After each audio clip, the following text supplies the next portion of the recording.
কাঁচামরিচ, পেঁয়াজ, আদা বাটা, রসুন পেঁয়াজ বাটা, হলুদের গুঁড়া, মরিচের গুঁড়া, লবণ দিয়ে দিলাম, সাথে তেলও দিয়ে দিলাম। আজকে আমি ডাল চচ্চড়ি করব মাখিয়ে।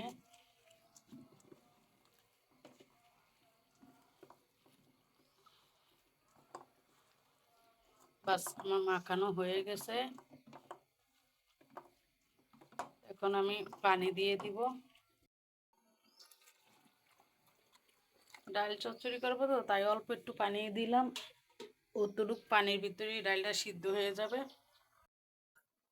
আসসালামু আলাইকুম, আপনারা সবাই কেমন আছেন? আশা করি সবাই ভালো আছেন। আলহামদুলিল্লাহ আমি আপনাকে দোয়ায় ভালো আছি। তো দেখেন আমি মাখিয়ে ডালটা বয়াইছিলাম, কিন্তু ডালটা খুব সুন্দরভাবে সিদ্ধ হয়ে গেছে। আজকে ডাল চচ্চড়ি করব ধনেপাতা দিয়া। তো শীতের সিজনে এই ডালটা খুবই ভালো লাগে ধনেপাতা দিয়া। তো আমার রেসিপিটা কেমন হয় সেটা কমেন্টে জানিয়ে দিবেন। আপনারা সবাই ভালো থাকবেন। আল্লাহ হাফেজ।